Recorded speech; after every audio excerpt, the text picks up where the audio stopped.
For the past 15 years, I have been a pro bono cannabis advocate. I did have a career. I was a computer technician. I previously worked in the hospital industry and the services. But for the last 10, 15, 20 years, I have primarily worked out of my home, looked after my mother who was in end stage, her husband who was in end stage prostate cancer, my daughter who had mental health issues, my son, as well as dealing with my own health issues. I pretty much devoted most of my time, once I put mom on the cannabinoid therapy and realized it worked so much, towards cannabis advocacy, and I've been doing that ever since. So mom first started exhibiting symptoms of Alzheimer's to us in her early 80s. She had just moved in with her husband. We knew he had prostate cancer, so we knew that was going to be something we were, kind of the reason they moved in is because she wasn't able to look after him and he wasn't able to look after himself. So we were arranging, personal support workers and things like that for him. So we were kind of getting familiar with that. I started noticing slight things with her, where driving her into Aurelia, which is about a 10-minute drive, she would tell me the same story twice or ask me the same question twice. And I would say, "You did that twice." "No, I did not." And I'm like, "Yeah, you did." And I just started noticing little things like that. And we took her to the doctor and tried to, bring it up. She kept saying, "No, we're doing the memory test. Her memory's fine, memory's fine, memory's fine." And we noticed it getting progressively worse, until finally there were some small indicators showing up. They started putting her on the antipsychotics. Basically, they use these drugs for the side effect of what they're actually, not what they're actually intended for, to kind of treat agitation and things like that. And things were not working. She was angry, volatile, upset, constantly coming over you just close the door and she'd come back. "When are my mom and dad coming to pick me up?" Be crying, angry, vicious, made my children cry. I tried to insulate, my family in the one unit. We had them in an in-law apartment unit. But sometimes it was impossible. It was causing degradation in my family. I had already experienced cannabinoid therapy through inhalation because of nerve damage in the back of my neck. And I was just exploring ingestion therapy. So I was doing things like cooking it into olive oil, coconut oil, any of the food oils, and then baking it into cookies and brownies and things like that. And the one Sunday afternoon, she was just, she'd made Josh cry, she'd made Alyssa cry. She had pissed me off to the point where I was just about to lose it. And I looked at my wife and I said, "Fuck it, I'm giving her a brownie." And my wife sighs when she said a good idea. And I said, "I don't know." I at that point, I had found the patent from 2003 that the United States Department of Health and Human Services had filed on using cannabinoids for the treatment of neurological disorders like Parkinson's and Alzheimer's. I mean, there it is. It's right there, right? Most people think that patent is on cannabinoids. It's on the application of them. So you got to be careful about that, right? But, so I said, hell with it. So at first I cut a brownie in half. And then I thought, no, I better just do a quarter. There's a little quarter of a brownie. I put it in a little ice cream dish. I took it over. And she was sitting there with her arms crossed and she was angry and her lips were pursed and "What do you want? When's my dad coming?" And I said, "Look, I brought you a brownie sundae. Would you like a brownie sundae?" "Well, that'd be all right. I'd like that." So I put it down and she just scarfed it down. Unbeknownst to us, before we got her on the regular food, the Meals on Wheels and things like that, they were eating crap. They were eating nothing but ice cream and slices of ham and cheese. She even made my cat so fat it almost had a heart attack. But so she ate the brownie and I went back and I just came over about every 10 minutes to monitor her, just to see how she was doing.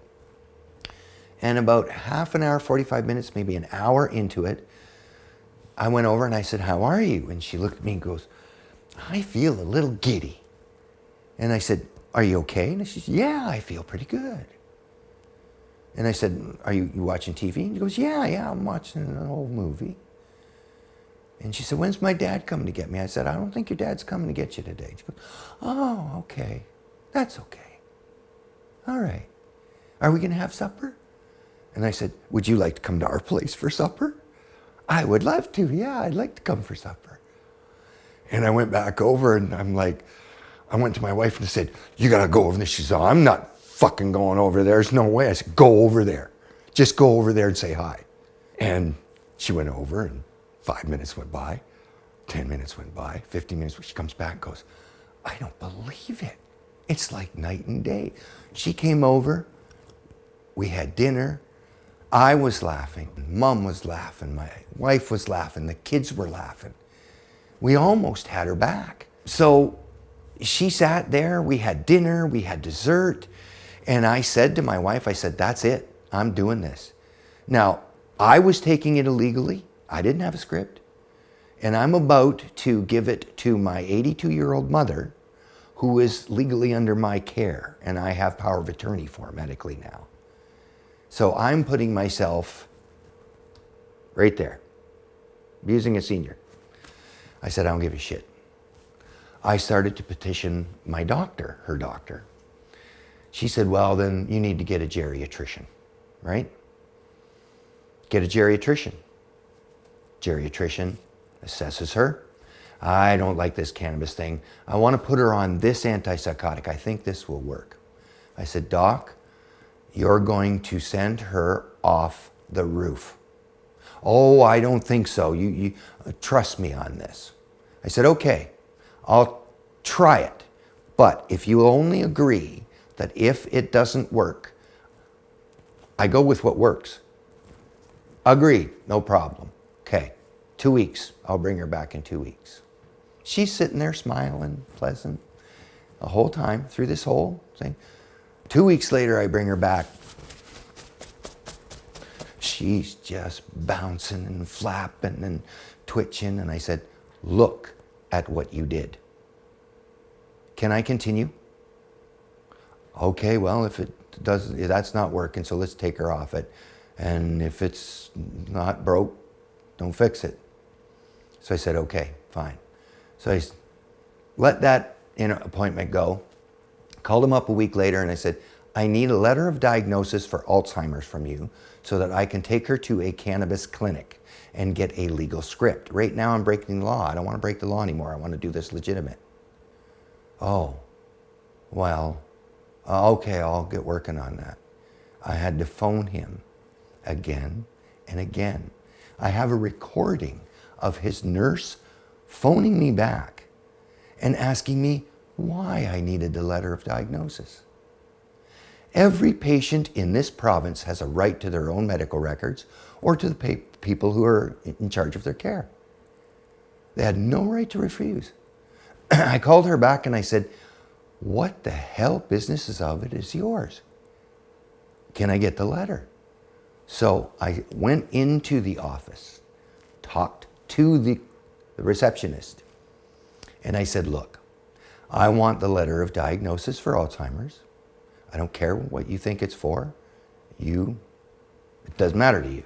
I want it, or I'm going to file a complaint with the College of Physicians and Surgeons based on the fact that you're refusing to give my mother her medical records. So she said, just a minute, could you wait outside? I went outside and sat on the bench. The nurse, the doctor's nurse, came out and sat down and said, yeah, well, you want this letter to get her a cannabis script? I said, yes, I'm going to take this to the cannabis clinic in Barrie.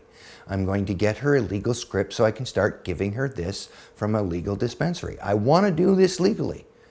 I've petitioned my MP. I've got letters to everybody out there trying to get this to move forward.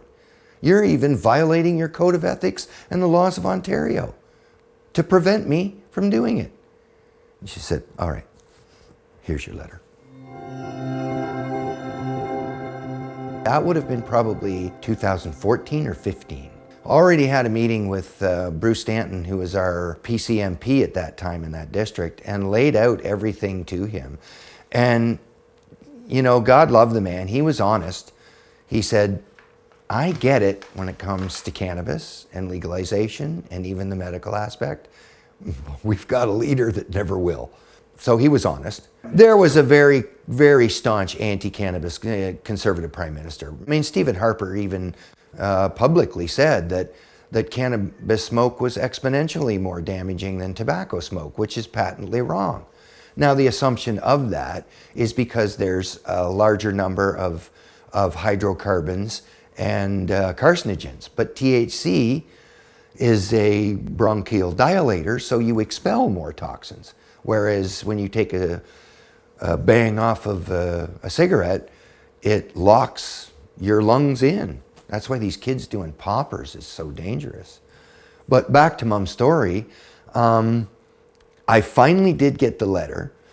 And at that point, cannabis clinics were doctors who were willing to go against the College of Physicians and Surgeons, but mostly for their pocketbook. It cost me $350 for a consultation fee, and then you paid a $50 fee for each visit to get your script renewed. Then you had to buy the script in the full amount from the LP that they wanted you to buy it from. And if you didn't buy it from them, if you got it from another source or you produced it yourself, your script was reduced. So I said, okay, do it up. During the time, even before the legal script, one of the big problems I found was, you know, the stability of the dosage. Alzheimer's is very different than other diseases because it's not the same. You know, most diseases you get it and you either decline as you get worse or you go up as it gets better. Alzheimer's is like a roller coaster ride going down. Some days she would need a lower dose of the THC so that she was alert and viable, and other days she would need a higher dose and she would still be alert and viable, but it kept her calm. So what I had to do was create what I called a homogeneous environment. I got her Netflix, so she watched the same shows. One show, Murdoch Mysteries on Monday, and something on Tuesday and something on Wednesday. The same personal support workers came in. Her meals were the same, so it was a very, very static, homogeneous environment. And then I could adjust the dosage. And what I found was you needed a dosage range.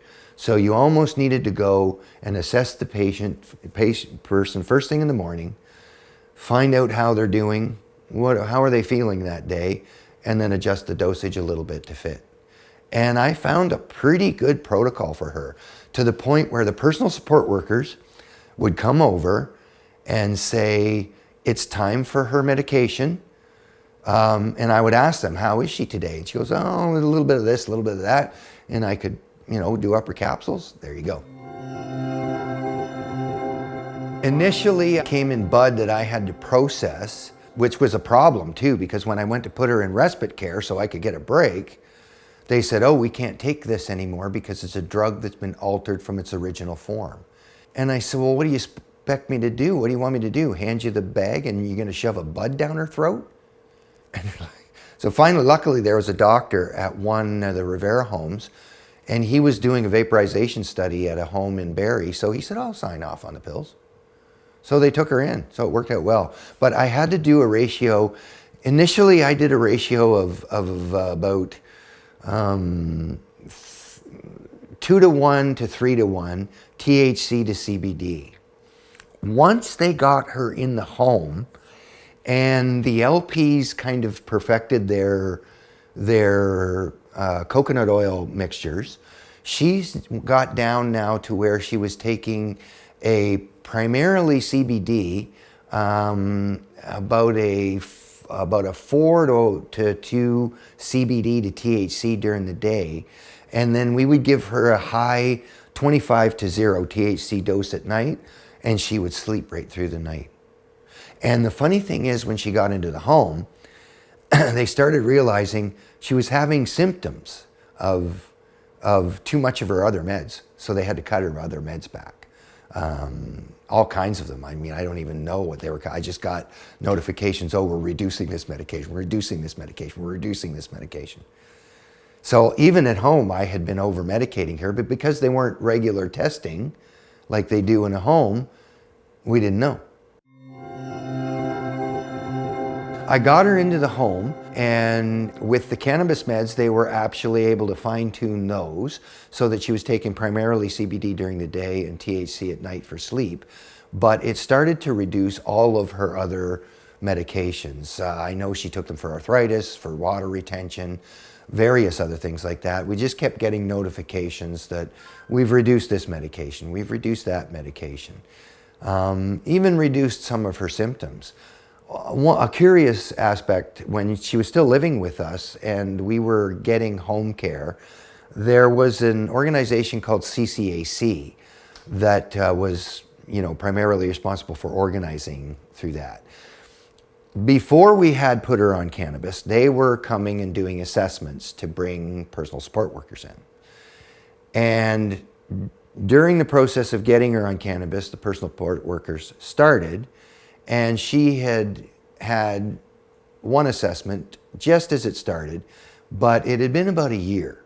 And then they brought in an assessment person to assess her. So she was typing in on her computer and asking my mom questions, and I could see her frowning and squinting at the computer all the time, and I'm going, is there a problem? And she goes, my computer program keeps crashing. And I go, what do you mean? And goes, is it the Wi-Fi or something? And she said, no, every time I input your mom's symptoms, the program crashes. And I started to look at the program, and it's kind of a chart program, and I started to chuckle. And I said, well, look at the value before. And this program won't accept a value that goes down. And she's getting better in her symptoms. The disease isn't getting better, but her symptoms are improving, and your program won't recognize that. And she went, no, that's... And I said, well, call the office, call IT. 45 minutes later, she hung up the phone. She goes, your mother broke the program. And one of the things I really want to hit on too is there's just a drug that was approved for treatment for Alzheimer's, right? It removes the amyloid beta plaque protein, or prevents it from attaching to the brain cells. That's one of the things I've been putting out. The Salk Institute down in the States found that THC did that in 2016. And they did a follow-up just last year. And that didn't hit the news. No one ever heard anything of that. I don't get it. It does the exact same thing with none of those dangerous side effects. No brain bleeds, no issues, nothing. But it never even made the news. Once mom was established in the home, I visited her quite frequently, and it was kind of interesting. I mean, you could have 3 or 4 visits in 15 minutes because every time you walked out of the room and come back in, it was a new visit. There was one time, though, I would like to relay to you that really meant something to me. She mostly babbled, and it's called word salad. Somebody come to me. She was babbling on, and I was listening to her for a bit, and I was kind of looking at my phone, and then it was a pause of silence. And I looked up, and she was looking at me at the corner of her eye, and she started to grin. And she reached out and grabbed hold of my hand and said, "You did good." And that just floored me. I'm like, there must have been some kind of a spark of something where she recognized, what I'd done for her, and just that one instance. And I'll never ever forget that. But getting her in that home should have been the end of my journey. I was done. Her cannabis meds were being dispensed by nursing staff. She was being looked after. Walked out of the door. I was about to walk out of the door. And I looked down, and there was this old woman sitting in a chair, and she's doing this. And I just couldn't stop. I mean, if there's her, there's dozens of them in here. So I got to keep going. So I started advocating in the home and outside of the home. The director at that time was hugely on board with the cannabis meds. They saw the change in Mom. They saw the benefit. Once they got their doctor retired and Blake Pearson came on board and took over Mom's script. He was a cannabinoid specialist and was already dealing with some seniors in some other seniors' homes. And I think he was pretty impressed with what we'd done with Mom and her situation. We started to try to advocate for the proliferation of cannabis, but the stumbling blocks hit at the corporate level. The home that she was in was a corporate home. So, to get her in there, it was quite a turmoil. I had 3 rejections from other homes. I had to file complaints with the Long-Term Care Standards Council. Finally, this home took her in and accepted her, but they had to create an entirely new corporate policy from top down to deal with dispensing cannabis because it didn't have a DIN number, it didn't fit in with any of the other drugs, but it was labeled as a narcotic. So they had to have 2 nurses dispensing it, and they had to weigh the bottles before and after. It was asinine, really asinine. Because in the end, after Mom passed away, at that point, dozens of patients were ordering it, and they said, oh, when they pass away, we just give it to the family. So it went from all of this cloak and dagger protection stuff to within a couple of years, oh, here you go. And it just was astonishing. The corporate aspect was the worst because getting it into the home, we got it in. But when somebody else wanted to have it, well, they had so many hoops to jump through. How do you get access to it? How do you find a doctor? How do you get their doctor to approve it? This was their doctor agreed. The people are just, oh, to hell with it, right? So the corporate had an idea. Corporate loves corporate.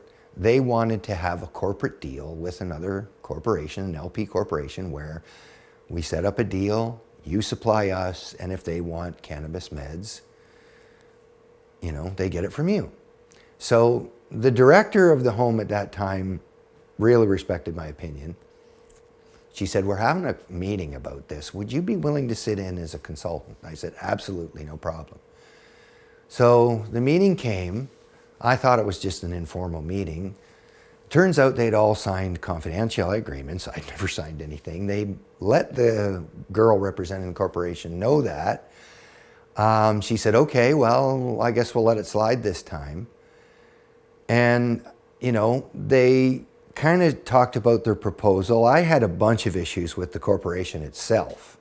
I didn't voice those in the meeting. I voiced those to the long-term care facility after the meeting was over. But right off at the bat of the meeting, I said, I don't think this whole scenario will work. You, as 2 corporations, are striking a deal to provide a product, an exclusive deal to provide an exclusive product to your patients, to these patients, that they have to pay for. The drugs that you do for your prescriptions, they're all covered. So they take what they get because they're covered. If you're going to cover cannabis on some kind of a drug policy, then by all means go ahead. But if you're going to say, yeah, you can have cannabis, but you got to buy it and you've got to buy it from them, it's never going to fly. And then I was met with crickets. So they talked all about, deals and setting it up and all this stuff. And I had questions on the company. They had merged with other companies. And my biggest question was, and I brought it up, that I fully believe that, because this was right around time legalization, that all of this will get washed under the wave of the greed of recreational cannabis. Nobody's going to give a crap about medical cannabis anymore because it's got to be researched, it's got to be studied, it's got to be verified, it's got to be peer reviewed. When you can just grow a bunch of buds to sell to people who want to get high for a day. So that's my fear. And that's exactly what happened. And I've heard this from doctors. If a doctor writes you a prescription for a pharmaceutical drug, and he gets sued because something goes wrong, he's covered by his insurance, by College of Physicians and Surgeons, by the pharmaceutical company who will step in and represent him. He's covered like a baby in a blanket. If he writes you a cannabis script, it's all on him. No one covers him. So that's why I applaud wholeheartedly these doctors that are stepping over that line and taking the risk to write cannabis scripts. And that's why I encourage every person out there, get your script first. Get registered. Let the system know that cannabinoid therapy works. It's why I fought so hard with Mom. It's why I fought so hard with myself. It's why I've jumped through the hoops every single time they've changed the direction and tried to stay legal as much as I could, because this needs to be fully accepted and integrated into human pharmacopoeia on a global scale. And until we do that, we're still spinning our wheels. One of the things that came up about me being an advocate for Alzheimer's is I was asked to participate in a focus group for what's called the Dementia Surveillance Project. And it's an ongoing 20-year study funded by Health Canada involving, I think, 2 or 3 universities across the country. And they're looking at dealing with long-term care with the aged, and how it focuses from a holistic perspective all over, like social interaction and diagnosis, everything. Luckily, I was asked to be on the Patient Advisory Council for that, so I'm still contributing for that, probably for another year or so. But one of the things that I learned myself is that it's being exposed to the patient every day that you recognize subtleties. And you have to know the person almost to be able to see the shift. It can be something as subtle as them standing in the kitchen and looking slightly confused and then reaching for a cup, or opening up the cutlery drawer and standing there for 5 or just a little bit more long of a pause because they don't know whether it's a fork or a spoon or which is a knife. Little things like, like I mentioned with my mom, saying the same story, even 20 minutes, half an hour apart, and then just asking them, you told me that. If they, oh, no, I didn't tell you that. Those are the subtle hints. And be prepared, because if you take them for a standard memory test, they'll pass. Because when a person's put on focus, the brain refires and focus comes in. The brain is an amazing organ. It constantly tries to compensate for the damage that's happening as a result of the disease. So, they perform well when under the gun, but when they're relaxed, that's when you see the symptoms. Now, hopefully through all these things that are changing, and like the program I'm involved in, and input from patient givers and Alzheimer's patients themselves, we're going to improve those diagnoses so that, when that comes up, the patient is identified sooner. They can get the assistance, social assistance, medical assistance, even financial assistance, whatever assistance they need, they get it sooner at the level that they need. When Mom went into this, there was nothing. I mean, for God's sakes, I think she'd had 3 or 4 assessments before a personal support worker ever showed up. I remember getting mad and yelling at them on the phone saying, she's saying, well, how's she doing now? I'm saying, she's doing the same. You guys have done several assessments, but I haven't seen a fucking worker show up yet. Send a worker. We need help. Of course, a week later, they started showing up. But even then, they were subcontracted. So one day you'd get a good one, next day you'd get a bad one. Got some that couldn't even speak English, didn't know what was going on. we finally got in, as they were developing the services, she fell into a routine where they got a worker that worked for her. The worker liked to say a regular schedule, got along with mom. But it's such a nightmare getting there. Mom in her home, looking after her when I did. I had to put in security door locks, security window locks. We had to unplug her stove, make sure the toaster couldn't be plugged in. We put in security cameras with night vision, audio warnings, the list goes on. That's one of the things that the personal support workers and most of the agencies I dealt with credited me for. They said I was fantastic at functionally looking after her.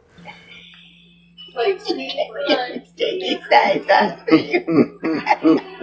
Yeah, when you're made plastic, that kind of works out that way. But because my mother left me when I was 12 years old, and she was never a loving mother, I used to get, it must be really horrible for you to see your mother go through this. And it's like, no, it's just kind of really a pain in the ass. I mean, she was always kind of a nasty brute, emotionally and psychologically anyway. So she left when I was 12. So, I used to have people, why are you looking after her then? And I thought about it, and I remember as being a young man, I used to shoot my mouth off a lot about having high morals, principles, and values. And I think life sometimes has a way of making you put your money where your mouth is. So I was given the choice of looking after the woman who abandoned me and living up to the principles and values that I hold dear, or turning my back on her and the man she ran away with. I chose to stand by my principles. I've come to realize that I am a man of good character, and it's taken me a long time to be able to say that. I was raised to think I had no value, no purpose, it was just an annoyance. And I believed it for my entire adulthood. I ended up converting that into anger, anxiety, and depression. And it's just in the last couple of years I've come to realize I'm a hell of a good guy. And I should be able to say that, be proud of it. I could have left her there. I could have left her in her home in Owen Sound, where they would have died there. But I didn't. I chose to bring them into our lives with all of the disruption and all that it cost us. I chose to stand by my principles. People have said, you must say do it again, and I can't honestly say that. Looking back on it and looking how much it cost my children, me, maybe even to my marriage. I mean, we did get benefit from it. I think my family understands me more now than they ever would have. I never could explain who she really was, but the Alzheimer's peeled away the veneer and they saw the real, it's like other people. I tell people, Betty, you don't know my mom. They got to see my mom. And I think it kind of made sense to them why, it kind of maybe it makes sense, why Dad's the way he is a little bit. But would I do it again for that? I'm not so sure. I can't say yes and I can't say no. I don't know. It costs so much. And even the advocacy since then, trying to bridge the gap between advocate and institution, and it's a lonely, lonely path. I have as many enemies on the cannabis advocate side. I've got as many people blocked on Facebook that are cannabis advocates as I do people in industry and stuff. Just because they've, if you talk to a doctor or talk to an industry person or talk to a politician, you're just a shill for them, or you're giving in, or you're... How are we to ever bring in the best of both worlds and bring the information? Like, I hate that term, big pharma. You know, it is big pharma. It's like big oil. And the corruption is there. It's the corruption of greed. It took hold in the 1970s, and it's been running it ever since. But that doesn't mean the entire institution is garbage. We don't have polio. We don't have... Shit, I almost died from rubella. They were about to put me into an ice bath when I was a child because I had a fever of 104.9. I hallucinated and was seeing people in my room that weren't there. And, you know, kids don't have to do that now. So there's good there. Let's take the good from that. Let's take profit from the top and put it at the bottom. It needs to be there. Every company needs to be profitable. But patient care, patient cure should be the #1 priority on both sides of the fence. And, you know, this side ignores anecdotal evidence completely. The activist side often relies too heavily on anecdotal evidence, even sometimes drifting into conspiracy theory.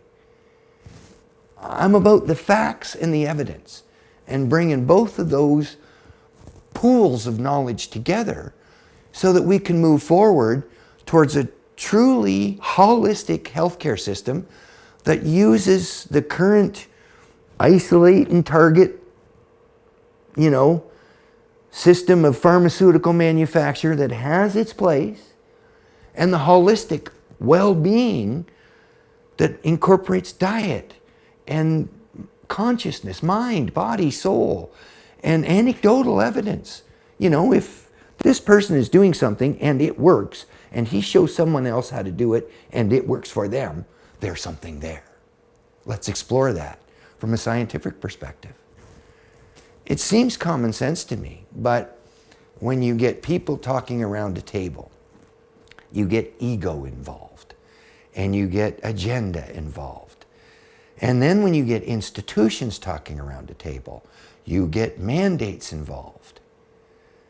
You know, I learned when I was advocating for Mum, I was beating my head against a wall all the time, couldn't get anywhere.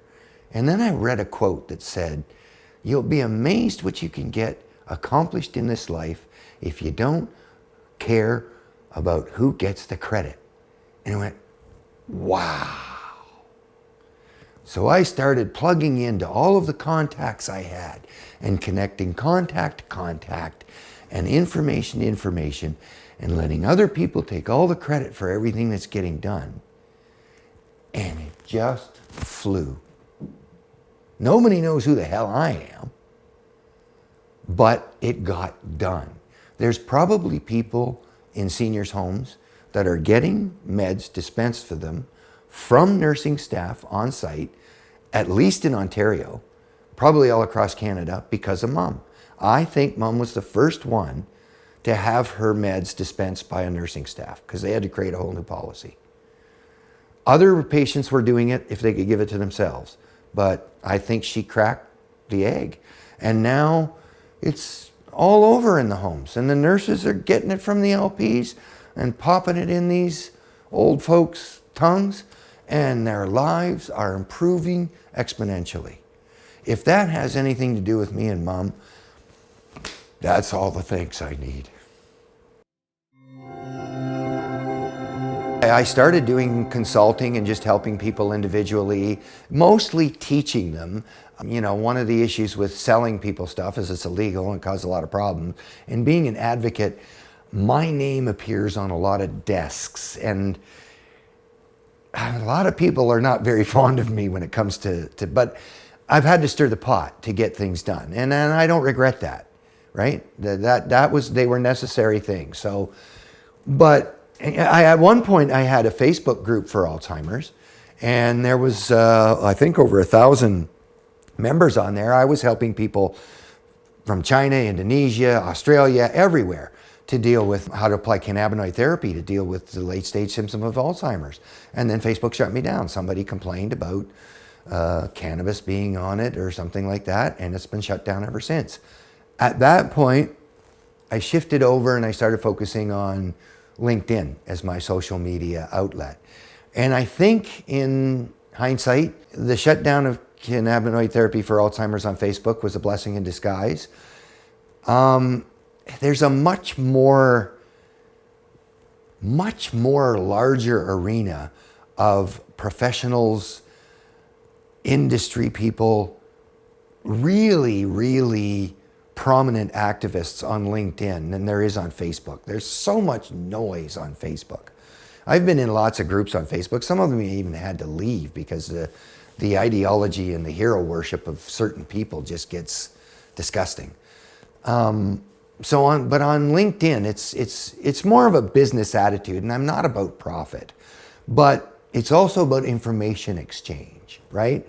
And there's a certain amount of respectability on there.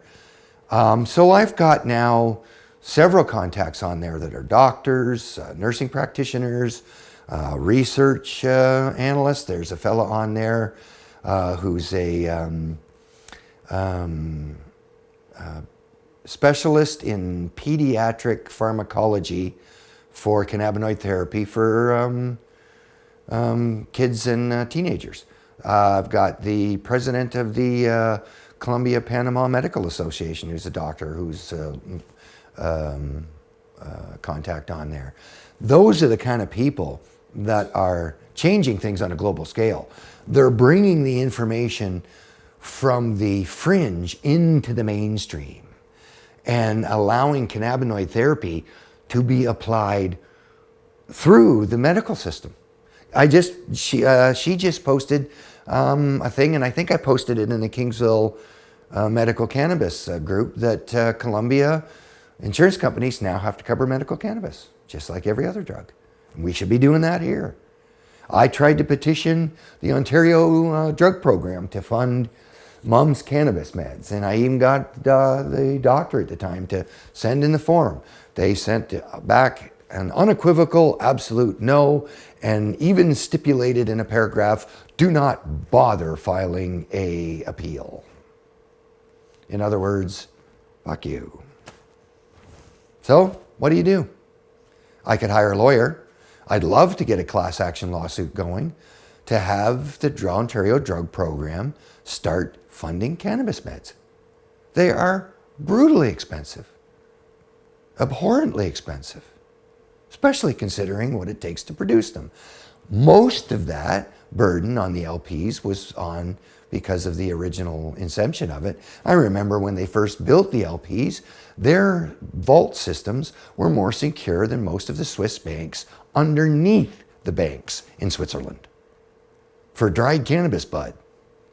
Meanwhile, us growers who are growing it at home can have it in your cupboard. They recommend you secure it, but it's asinine. We had Peter Kent in the, and all these other people worried about kids going out and eating it raw from the garden. Well, beautiful, it's a vegetable. It hasn't been decarboxylated, so it won't make them high, and it'll just boost their enzymatic physiologic system. Wonderful. If they like the taste of it, more power to them. The idiocy has to be cleared away. The misinformation, disinformation, and false beliefs have to be cleared away on both sides so that the valid information based on true objective scientific study that is free from Schedule 1 in the US, free from the bias that has been broadcast everywhere. I've got a hashtag out there that's called institutionalized negative bias against all forms of cannabis use. I put it on a lot of my articles, and you can see it in every article that pops up. The responsibility of changing the system starts with you going and looking in the mirror and saying, how am I contributing to the problem? And how can I raise awareness about how to solve the problem? Everybody stands on their soapbox and bitches about their rights. No one stands up and says, what's my responsibility? Till every one of us starts doing that, none of this shit's gonna change. And you're just gonna have somebody on this side with a sign screaming at somebody on this side with a sign. And there's us few in the middle trying to go, hey, can we all just take a break? Basically, my main contact now for social media and for advocacy is on LinkedIn. What I'm really kind of focusing on hoping doing now is, at this point, I've amassed a great amount of knowledge. I would like to speak to groups, people, whether they be patients that are curious about how to apply cannabinoid therapy, whether they be industry people that want to explore more of the medical aspect of things, whether it be doctors who want to know from a patient perspective what it's like to use cannabinoid therapy and what it's like to arrive at this. How did you find this? I would love to be able to somehow engage with people, whether individually or in groups, to bring the two sides of this together so that we can have a truly homogeneous healthcare system that recognizes the health and well-being of a person from the get-go, and all of the contributing factors, their family environment, their social environment, whether they live isolated rurally or in downtown cities. You know, we need to recognize the endocannabinoid system and have it studied medically as much as we've studied the nervous system and every other system. I mean, for God's sakes, it interacts with virtually every other physiological system in the human body. If we don't understand it, there's a big piece of the puzzle missing. And doctors have to admit they made a mistake. They have to admit we were wrong. Try getting one doctor to do that. Try getting a person to do that. Now try getting a professional to do that. Now try getting a professional association and industry to do that. You might as well push an elephant up Mount Everest. But you've got to start pushing. If one person starts pushing, someone else will help. Someone else helps. When you get 150 or 200 people pushing that elephant, it's going to fucking move.